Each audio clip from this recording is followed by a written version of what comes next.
Hello student, आप लोग कैसे हैं। आई होप आप लोग अच्छे होंगे, पढ़ाई कर रहे होंगे। तो फ्रेंड्स, आज की इस वीडियो में हम देखेंगे प्रश्नावली 1.2 की पहली और दूसरी सवाल को कवर करेंगे।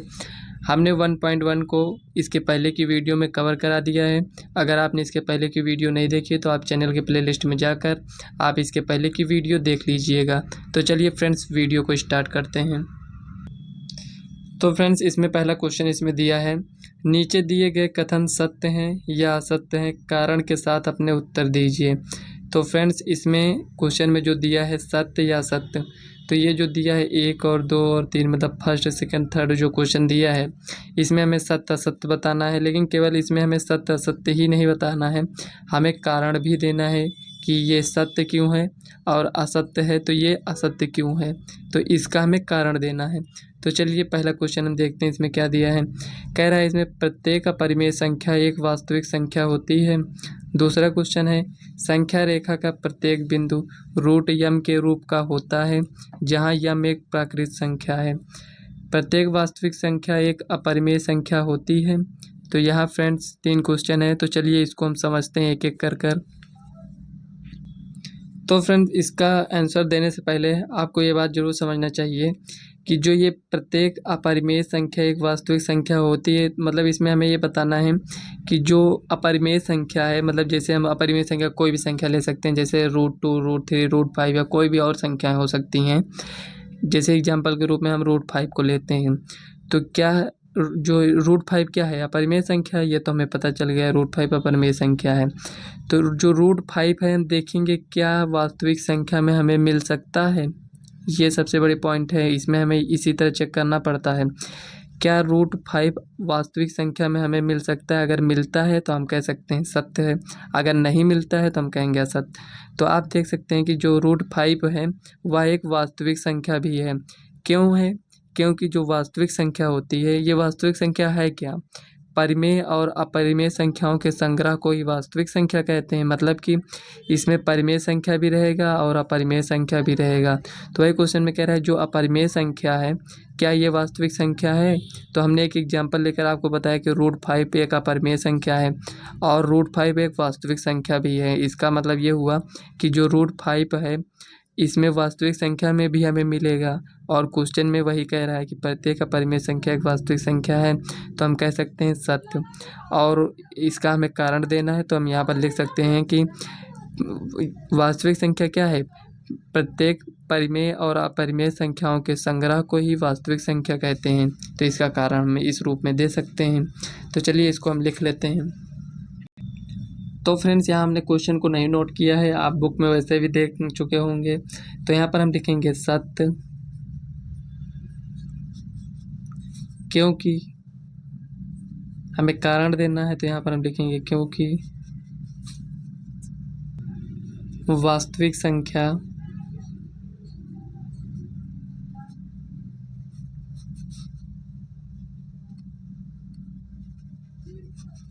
परिमेय और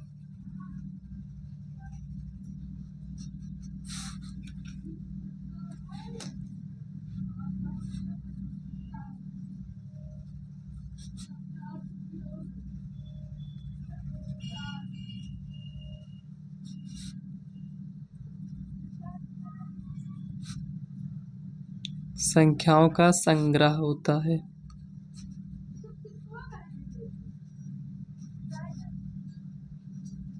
संग्रह होता है मतलब मिलकर बना होता है, मतलब परिमेय और अपरिमेय संख्याओं से मिलकर वास्तविक संख्या बना होता है, जिसे रियल नंबर कहते हैं। संग्रह होता है, यहाँ पर लिख दीजिए। ये हो गया फ्रेंड्स आपका फाइनल आंसर।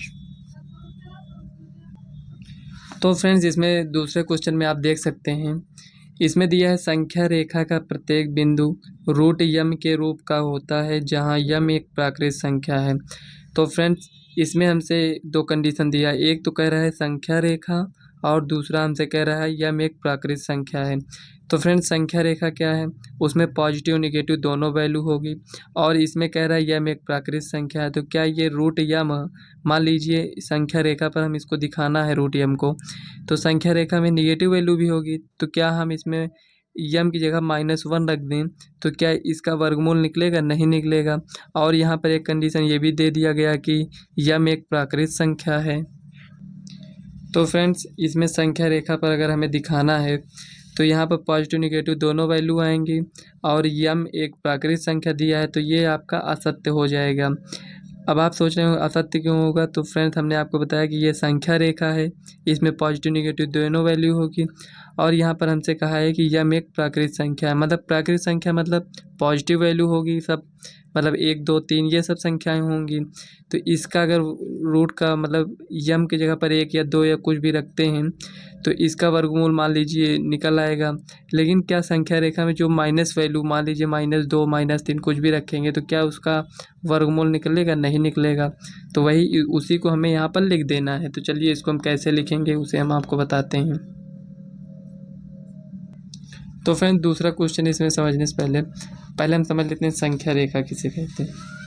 मान लीजिए कुछ आपको संख्या रेखा पर दिखाना है तो ये क्या होता है 0, इस टाइप से बनाते हैं इसको। यहाँ पर लिखते हैं 1, ये 2, ये 3, यहाँ पर लिखते हैं 1, ये 2 और ये 3। क्या ये सही है? नहीं सही है। इधर साइड पॉजिटिव होता है, इधर साइड निगेटिव होता है, यही संख्या रेखा है। अगर आपको इसमें कुछ दिखाना है तो इसी पर हम दिखाते हैं। अगर कोई बड़ी वैल्यू है तो इसको हम और बढ़ा लेते हैं। तो ये हो गया। तो हमें किस प्रकार से इसको लिखना है तो चलिए इसको हम यहाँ पर लिख लेते हैं।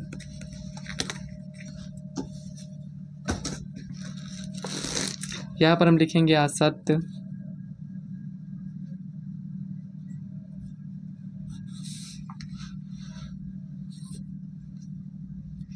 असत्य। यहाँ पर लिखेंगे क्योंकि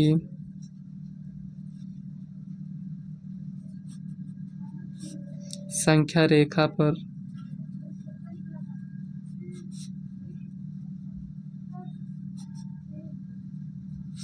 धनात्मक तथा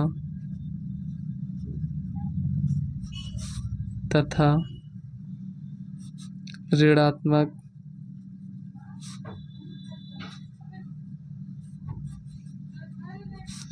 दोनों संख्याएं होती हैं।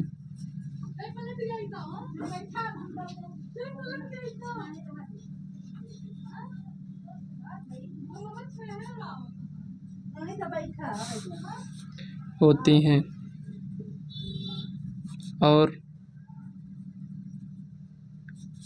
ऋणात्मक संख्या का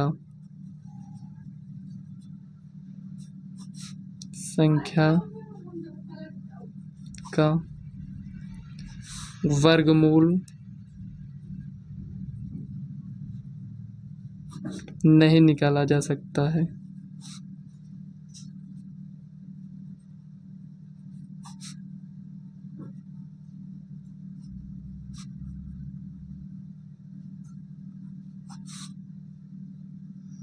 तो फ्रेंड्स ये हो गया, यही आपको इसमें रीजन देना था। तो फ्रेंड्स जरूरी नहीं कि जिस तरह हम यहाँ पर लिखे हैं इसी तरह आप लिखिए, आप कोई और तरीके से इसको लिख सकते हैं। आप इसको थोड़ा समझ लीजिएगा, आप इसे अपने तरीके से लिख लीजिएगा। तो चलिए नेक्स्ट क्वेश्चन देख लेते हैं क्या दिया है। तो फ्रेंड्स इसमें थर्ड में दिया है प्रत्येक वास्तविक संख्या एक अपरिमेय संख्या होती है। तो फ्रेंड्स आप इसमें बताइए क्या ये सत्य है या असत्य है? तो इसे आप कमेंट में बताइएगा। प्रत्येक वास्तविक संख्या एक अपरिमेय संख्या होती है। तो अगर आपने ये पहला क्वेश्चन समझ लिए होंगे तो ये तीसरा ये जो दिया है इसका आप आंसर आराम से दे देंगे। अगर आपने पहला क्वेश्चन नहीं समझा होगा तो ये तीसरा क्वेश्चन का आंसर आप नहीं दे पाएंगे। तो चलिए इसको हम बता देते हैं। इसमें दिया है प्रत्येक वास्तविक संख्या एक अपरिमेय संख्या होती है। तो इसे बताने से पहले फ्रेंड्स हमें कुछ सोचना पड़ता है। जैसे वास्तविक संख्या क्या होती है ये हमें पता होना चाहिए, अपरिमेय संख्या क्या होती है ये हमें पता होना चाहिए पहले से, तभी तो इसका हम रिप्लाई दे पाएंगे ना कि सत्य है या असत्य है। नहीं तो हम बता ही नहीं पाएंगे, क्योंकि जब हमें यही नहीं पता होगा कि वास्तविक संख्या कौन सी है वास्तविक संख्या कौन सी है, अपरिमेय संख्या कौन सी है, तो हम इसका रिप्लाई नहीं दे सकते हैं। तो इसको देने से पहले हमें ये जो अपरिमेय वास्तविक संख्या और ऐसी परिमेय संख्या ऐसी जो जितनी प्राकृत संख्या और पूर्ण संख्याएं पूर्णांक किसे कहते हैं सभी संख्याओं का नॉलेज होना चाहिए। तो अगर आपने पहली वीडियो देखी होगी इसकी तो आपको ये सब पता होगा। तो देखिए वास्तविक संख्या इसमें हमसे पूछ रहे हैं प्रत्येक वास्तविक संख्या एक अपरिमेय संख्या है। तो इसमें हम एक एग्जाम्पल लेकर देखते हैं। तो चलिए हम लेते हैं, मान लीजिए 2/3 ले लिए मान लीजिए यहाँ पर, क्योंकि वास्तविक संख्या क्या है, परिमेय अपरिमेय संख्याओं का संग्रह होता है। तो 2/3 मान लीजिए हम एग्जाम्पल में लिए हैं 2/3। तो क्या हम देखेंगे 2/3 क्या अपरिमेय संख्या में होगा, मतलब इसमें 2/3 मिलेगा, नहीं मिलेगा, क्योंकि 2/3 क्या है, परिमेय संख्या है। तो क्या इसमें मिलेगा, नहीं मिलेगा। इसी प्रकार हम √16 लेते हैं मान लीजिए। तो √16 क्या है, अगर इसका हम वर्गमूल निकालेंगे कितना आएगा, 4 आएगा। 4 क्या है, आपका परिमेय संख्या है। तो क्या यह परिमेय, क्या एक संख्या दोनों हो सकती है, परिमेय अपरिमेय दोनों, नहीं हो सकती है। तो √16 क्या है, एक परिमेय संख्या है, तो यह अपरिमेय में तो होगा नहीं। तो हम कह सकते हैं कि जो वास्तविक संख्या, प्रत्येक वास्तविक संख्या एक अपरिमेय संख्या नहीं हो सकती है। इसका मतलब क्या हुआ, यहाँ पर ये क्या होगा, आपका असत्य होगा। तो अगर आपको एग्जाम्पल देना हो तो एग्जाम्पल आप दे सकते हैं। तो चलिए इसको हम लिख लेते हैं, कैसे लिखेंगे इसको। यहाँ पर हम फ्रेंड्स लिखेंगे असत्य, ये हो गया। अब इसका हमें कारण देना है, तो यहाँ पर हम लिखेंगे क्योंकि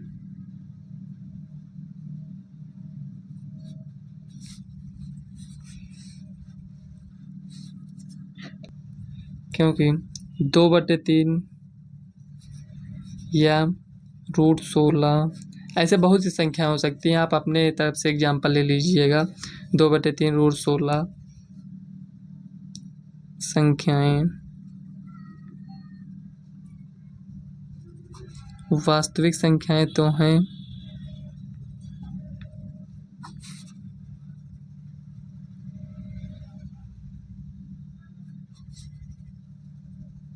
लेकिन अपरिमेय नहीं है।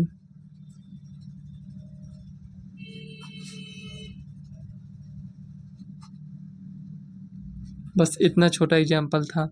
तो फ्रेंड, जिस तरीके से हमने आपको बताया, अगर उस तरीके से आप सवाल को सॉल्व करेंगे तो आप आराम से सॉल्व कर पाएंगे। जैसे कि मतलब देखेंगे वास्तविक संख्या, एग्जाम्पल लेंगे, देखेंगे क्या ये इसमें आता है, नहीं आएगा तो हम कह देंगे असत्य, अगर आता है तो हम कहेंगे सत्य है। तो चलिए नेक्स्ट क्वेश्चन देख लेते हैं, दूसरा क्वेश्चन क्या है।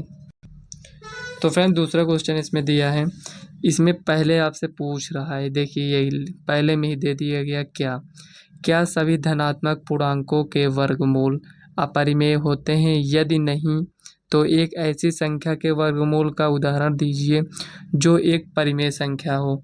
तो फ्रेंड्स, क्वेश्चन को सॉल्व करने से पहले आप क्वेश्चन को ऐसे पढ़ा करिए, उसमें आप सोचने का प्रयास किया करिए कि इसमें हम क्या कर सकते हैं और क्वेश्चन में हमसे पूछ क्या रहा है।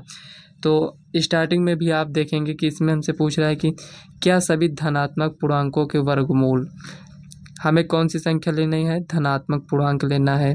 पूर्णांक में तो धनात्मक ऋणात्मक दोनों होते हैं, तो इसीलिए इसमें हमसे पहले ही बोल दिया गया है कि धनात्मक पूर्णांकों के वर्गमूल अपरिमेय होते हैं। अगर नहीं होते हैं, अगर आप कहते हैं कि नहीं होते हैं, तो कह रहा है क्वेश्चन में कि हमें एक ऐसी संख्या का उदाहरण दीजिए कि जो एक परिमेय संख्या है। तो चलिए इसको हम एक उदाहरण देकर बताते हैं आपको। तो फ्रेंड्स, क्वेश्चन में कह रहा था यदि नहीं तो हमें एक ऐसी संख्या का उदाहरण दीजिए। तो हम कहते हैं कि ये नहीं होगा, मतलब कि वर्गमूल जो लेंगे धनात्मक पूर्णांक का वह अपरिमेय नहीं होगा। तो यहाँ हम लिखेंगे नहीं।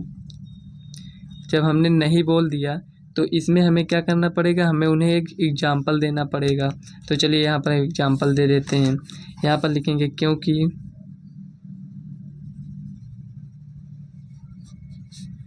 धनात्मक, चलिए रहने दें, मान लीजिए क्योंकि यहाँ पर लिखेंगे 16 एक धनात्मक पूर्णांक है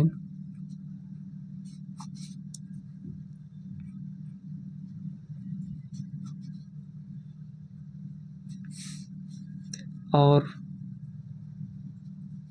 इसका वर्गमूल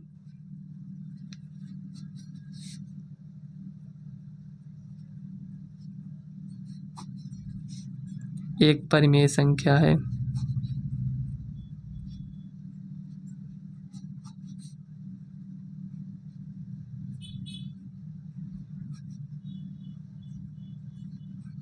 तो ये जो 16 दिया है इसका अगर वर्गमूल निकालें तो हमारे पास क्या आएगा, 4 आएगा। तो 4 क्या है, एक परिमेय संख्या है। तो फ्रेंड्स यही हमें बताना था।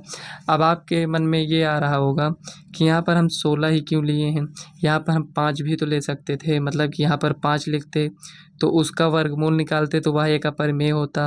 लेकिन यहाँ पर हमने क्या लिखा है, यहाँ पर लिखा है नहीं, मतलब कि धनात्मक पूर्णांक के वर्गमूल जो होगा वह अपरिमेय संख्या नहीं होगा।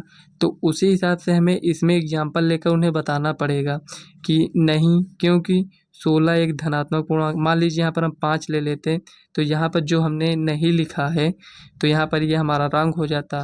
तो इसीलिए इसको बताने के लिए हमें उस टाइप को उन्हें एग्जाम्पल देना पड़ेगा कि मतलब क्यों आप ऐसा करें कि नहीं। तो हमने एग्जाम्पल दिया इसमें, क्योंकि 16 एक धनात्मक पूर्णांक है और इसका वर्गमूल एक परिमेय संख्या है। जो नहीं कि यहाँ पर हम 16 लिखे हैं तो आप भी यहीं पर लिखिए 16। आप 25 ले सकते हैं, मतलब ऐसी संख्याएं लें जिसका वर्गमूल निकल आए। तो 16 हो गया, 25 हो गया, 4 हो गया, ऐसे बहुत सारी संख्याएं हैं। तो आप उनमें से कोई भी संख्या के एग्जाम्पल लेकर बता सकते हैं। तो फ्रेंड्स अभी तक हमने आपको जितना बताया है तो हम आशा करते हैं आपको ये सब समझ में आया होगा। फिर भी अगर कोई भी डाउट है आपको तो आप कमेंट करिएगा, हम आपको नेक्स्ट वीडियो में बताने का प्रयास करेंगे। तो चलिए फ्रेंड्स, इस वीडियो को आज हम यहीं तक रखते हैं। अगर वीडियो आपको पसंद आए तो वीडियो को लाइक व चैनल को सब्सक्राइब कर लीजिएगा और शेयर करिएगा। तो चलिए मिलते हैं नेक्स्ट वीडियो में, तब तक के लिए बाय, और आप इसी तरह पढ़ाई करते रहिएगा।